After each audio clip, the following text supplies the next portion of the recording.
اس نئے اور انتہائی پرجوش گہرے مطالعے میں خوش آمدید۔ آج میرا مطلب ہے ہم ایک ایسے تاریخی سفر پر نکلنے والے ہیں جو کسی سنسنی خیز جاسوسی ناول سے کم نہیں ہے۔ بالکل، اور حیرت کی بات یہ ہے کہ یہ سب حقیقت ہے۔ جی ہاں، بالکل حقیقت ہے۔ اور آج کی ہماری اس تفصیلی گفتگو کا محور دراصل فیروز حسن خان کی مشہور اور تحقیق سے بھرپور کتاب ہے eating grass: the making of the Pakistani bomb, جو کہ میری نظر میں اس موضوع پر لکھی گئی سب سے مستند کتابوں میں سے ایک ہے۔ میں بھی یہی کہوں گا۔ تو سننے والوں کے لیے آج کا ہمارا مقصد بالکل واضح ہے۔ ہم 1956 سے لے کر 1998 تک کے اس انتہائی کٹھن، سنسنی خیز اور تاریخی سفر کا قدم بقدم جائزہ لیں گے۔ وہ سفر جس نے ایک نوزائیدہ ملک کو، جس کے پاس وسائل نہ ہونے کے برابر تھے، دنیا کی ایک بڑی ایٹمی طاقت بنا دیا۔ بالکل، اور یہ کہانی صرف سائنسدانوں کی لیبارٹریز تک محدود نہیں ہے۔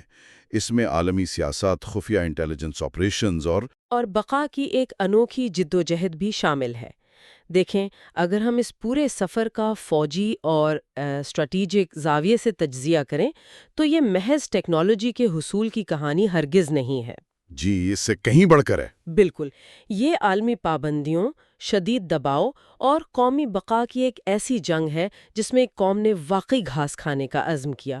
ایک ایسا ملک جس کا روایتی دفاعی اور معاشی ڈھانچہ انتہائی کمزور تھا، اس نے دنیا کی بڑی طاقتوں کے مابین اپنی خود مختاری کو یقینی بنانے کے لیے ایک ایسا راستہ چنا جو ناممکنات سے بھرا ہوا تھا۔ جی، اور فیروز حسن خان، جو خود اسٹریٹجک پلانز ڈویژن کا حصہ رہے ہیں، انہوں نے اپنی کتاب میں ان تمام عوامل کو بڑی باریک بینی سے بیان کیا ہے جو دہائیوں تک پردے راز میں رہے۔ اور اسی راز کو سمجھنے کے لیے ہمیں بالکل آغاز میں جانا ہوگا، یعنی 1950 کی دہائی میں۔ ہاں جی، کہانی شروع ہوتی ہے 1956 میں، جب پاکستان اٹامک انرجی کمیشن یعنی PAEC کا قیام عمل میں لایا گیا۔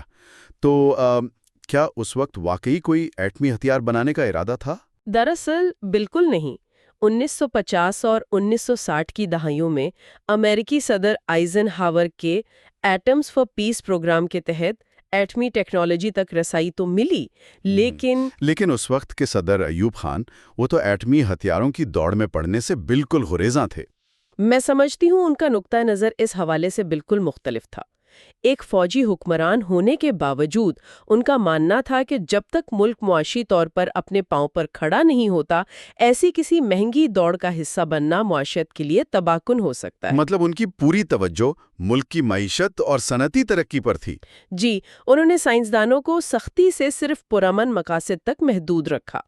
حالانکہ ان کی اپنی کابینہ میں ایک نوجوان وزیر خارجہ تھے، ذوالفقار علی بھٹو، جو مسلسل یہ دلیل دے رہے تھے کہ دفاع کے لیے ایٹمی پروگرام ناگزیر ہے۔ بالکل، اور پھر بین الاقوامی حالات تیزی سے بدلنے لگے۔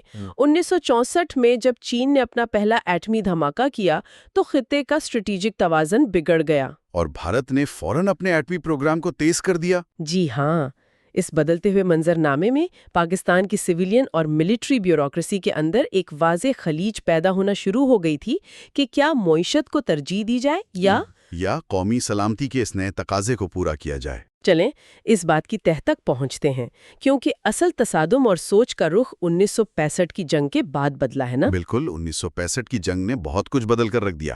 اس جنگ کے بعد امریکہ نے ہتھیاروں کی فراہمی پر پابندی عائد کر دی، جس سے روایتی دفاع کو شدید دھچکا لگا۔ اور یہی وہ وقت تھا جب بھٹو نے اپنا وہ مشہور بیان دیا جس نے اس کتاب کو اس کا عنوان دیا کہ اگر بھارت نے بم بنایا تو ہم گھاس کھائیں گے لیکن اپنا بم ضرور بنائیں گے۔ اور یہ محض ایک جذباتی نعرہ نہیں تھا، بلکہ آنے والے طوفان کی پیشن گوئی تھی۔ اور اس پیشن گوئی کے حقیقت بننے کی سب سے بڑی وجہ 1971 کا عظیم سانحہ تھا۔ جی، اگر ہم 1971 کی شکست اور سقوط ڈھاکہ کا عسکری اور نفسیاتی تجزیہ کریں تو یہ ایک ایسا گہرا زخم تھا جس نے پوری پاکستانی قیادت، فوج اور بیوروکریسی کی سوچ کو یکسر بدل کر رکھ دیا، جس سے ایک نئی سوچ نے جنم لیا۔ بالکل، اس ذلت آمیز شکست اور ملک کے دو لخت ہونے نے ایک نیا نظریہ دیا، نیور اگین، یعنی اب ایسا کبھی نہیں ہوگا۔ نیور اگین، یعنی یہ احساس پیدا ہو گیا تھا کہ روایتی جنگ میں بھارت کی عددی اور جغرافیائی برتری کا مقابلہ کرنا اب ممکن نہیں رہا۔ بالکل ایسا ہی ہے۔ یہی وہ لمحہ تھا جس نے ایٹمی پروگرام کو محض ایک سیاسی خواہش سے نکال کر قومی بقا کی ایک ناگزیر ضرورت بنا دیا۔ اور اس ناگزیر ضرورت کو حقیقت کا روپ دینے کے لیے جنوری 1972 کا مہینہ تاریخ کے صفحات میں ایک دلچسپ موڑ بن کر ابھرتا ہے۔ جب ذوالفقار علی بھٹو اقتدار میں آ چکے تھے، جی، انہوں نے ملتان میں ملک کے مایا ناز سائنسدانوں کا ایک ہنگامی اجلاس بلایا۔ کتاب میں اس اجلاس کی بڑی زبردست منظر کشی کی گئی ہے۔ وہ خیمے والا واقعہ۔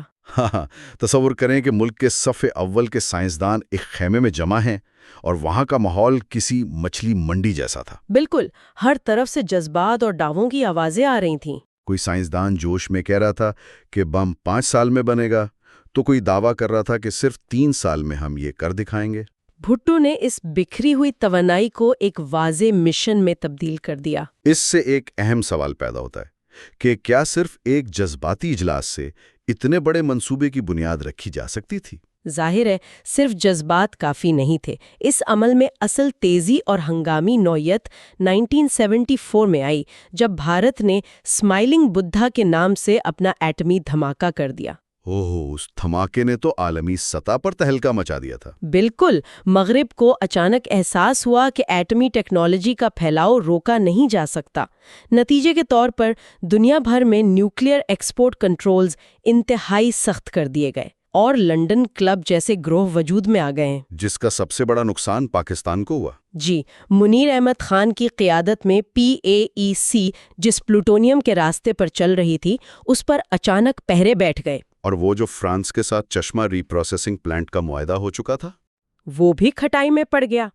فرانس نے شدید امریکی اور بین الاقوامی دباؤ میں آ کر وہ معاہدہ منسوخ کر دیا اور یوں پلوٹونیم کا راستہ عملی طور پر بند کر دیا گیا۔ یہاں آ کر تو بظاہر ایسا لگتا ہے کہ سارا کھیل ہی ختم ہو گیا تھا۔ پلوٹونیم کا راستہ بند، بین الاقوامی پابندیاں عروج پر، تو پھر اس پروگرام کو بچایا کیسے گیا؟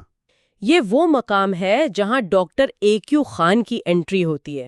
1974 کا وہ خط؟ بالکل، جب وہ نیدرلینڈز میں یورینکو نامی کمپنی میں کام کر رہے تھے، انہوں نے بھٹو کو ایک خط لکھا۔ اس خط میں انہوں نے ایک بالکل نیا متبادل پیش کیا کہ پلوٹونیم کو چھوڑیں، ہم یورینیم افزودگی یعنی یورینیم انریچمنٹ کا راستہ اپناتے ہیں۔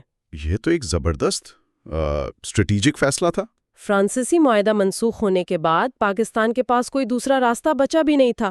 بھٹو نے اس موقع کو فوراً پہچانا اور یوں پروجیکٹ 706 کا آغاز ہوا، جس کی بنیاد پر کہوٹا ریسرچ لیبارٹریز یعنی KRL قائم کی گئیں۔ لیکن کتاب میں جس چیز کا بہت تفصیل سے ذکر ہے وہ PAEC اور KRL کے درمیان پیدا ہونے والی کشمکش ہے۔ جی، وہ بیوروکریٹک کشمکش بہت شدید تھی۔ PAEC ایک پرانا اور منظم ادارہ تھا، جبکہ KRL ایک نیا اور انتہائی خود مختار پروجیکٹ تھا۔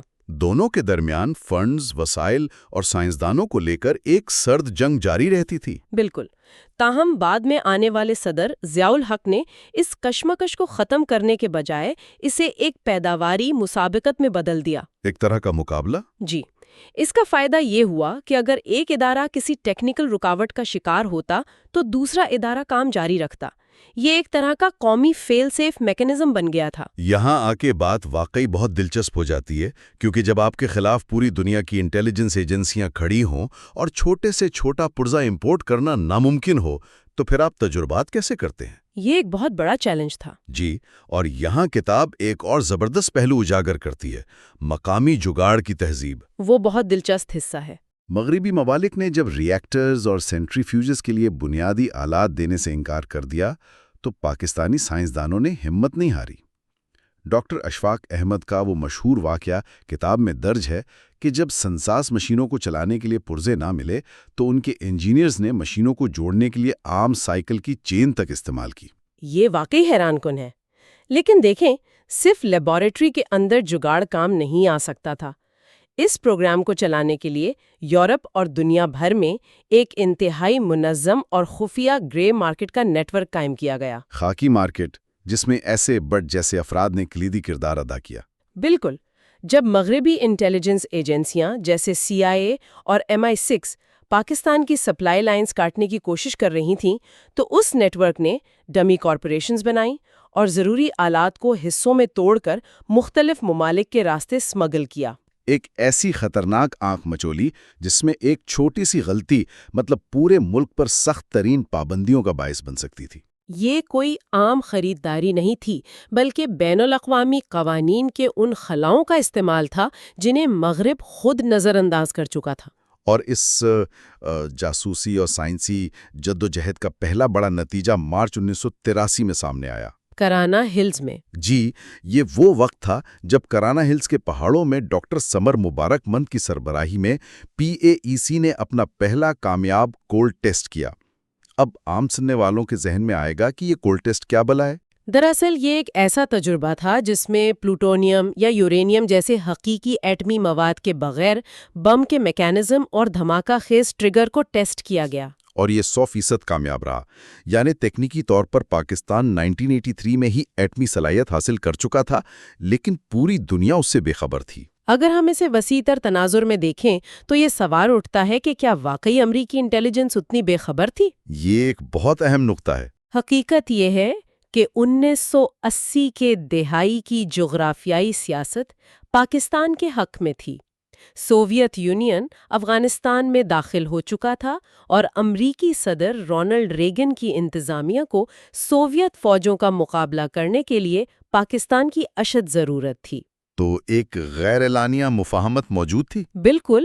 مفاہمت یہ تھی کہ جب تک پاکستان کھلم کھلا کوئی ایٹمی دھماکہ نہیں کرتا، امریکہ اس خفیہ پروگرام کو ایک حد تک نظر انداز کرتا رہے گا۔ تاہم یہ کوئی مستقل رعایت نہیں تھی۔ جی نہیں۔ جیسے ہی 1989 میں سوویت افواج نے افغانستان سے انخلا کیا، امریکہ نے فوراً اپنا رویہ بدلا اور پریسلر ترمیم نافذ کر دی۔ اس ترمیم کے تحت پاکستان کی تمام فوجی اور معاشی امداد کا گلا گھونٹ دیا گیا۔ یعنی مطلب نکل جانے کے بعد دوستی ختم، لیکن ان پابندیوں نے پاکستان کے عزم کو نہیں توڑا۔ 1990 کی دہائی تک پاکستان کا رخ اب محض ایٹمی مواد بنانے سے آگے بڑھ چکا تھا۔ اب توجہ اس بات پر تھی کہ ان ایٹمی وار ہیڈز کو ڈیلیور کیسے کیا جائے۔ جی، انتہائی رازداری کے ساتھ بیلسٹک میزائل پروگرام کو پروان چڑھایا گیا تاکہ خطے میں طاقت کا توازن برقرار رکھا جا سکے۔ یہ دہائی خاموش تیاریوں کی دہائی تھی جو تیزی سے ایک فیصلہ کن موڑ کی طرف بڑھ رہی تھی۔ اور وہ فیصلہ کن موڑ مئی 1998 کا بحران تھا۔ 11 اور 13 مئی کو بھارت نے اچانک یک کے بعد دیگر ایٹمی دھماکے کر دیے۔ اس نے پورے جنوبی ایشیا کی اسٹریٹجک صورتحال کو یکسر بدل دیا۔ ملک کے اندر ایک شدید نفسیاتی، عوامی اور سیاسی دباؤ پیدا ہو گیا کہ پاکستان اس کا فوری جواب دے۔ دوسری طرف بین الاقوامی برادری، خاص طور پر امریکہ، اس بات پر بضد تھا کہ پاکستان جوابی دھماکے نہ کرے۔ جی، وزیر اعظم نواز شریف کو معاشی امداد کے بدلے دھماکے نہ کرنے کی پیشکشیں بھی کی گئیں اور پابندیوں کی دھمکیاں بھی دی گئیں۔ لیکن اسٹریٹجک نقطہ نظر سے اگر پاکستان خاموش رہتا تو اسے فوجی کمزوری سمجھا جاتا۔ بالکل، جس سے بھارت کی جانب سے کسی بھی جارحیت کا خطرہ کئی گنا بڑھ جاتا۔ ڈیٹرنس یعنی خوف کا توازن قائم کرنا اب ناگزیر ہو چکا تھا۔ اسی شدید دباؤ کے دوران ملکی اور عسکری قیادت کے اہم ترین اجلاس ہو رہے تھے۔ انہی میں سے ایک اجلاس میں ڈاکٹر AQ خان نے ایک ایسا تاریخی جملہ کہا جو آج بھی اس جدوجہد کی پہچان ہے۔ وہ واقعی ایک یادگار جملہ تھا۔ انہوں نے کہا تھا کہ بھارتی گھوڑا تو میدان میں چر رہا ہے، جبکہ ہمارا گھوڑا استبل میں بند ہے۔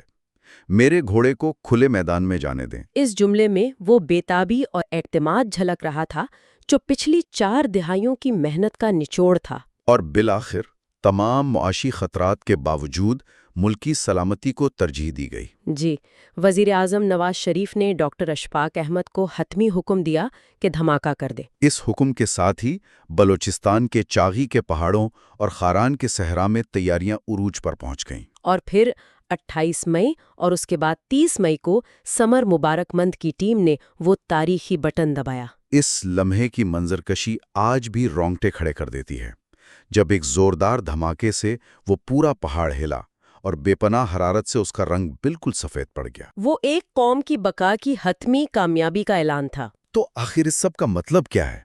اگر ہم 1956 کی ابتدائی ہچکچاہٹ سے لے کر 1998 کی اس شاندار کامیابی تک کے اس 40 سالہ سفر کا خلاصہ نکالیں تو یہ صرف چند ایٹمی آلات بنانے کی تاریخ نہیں ہے۔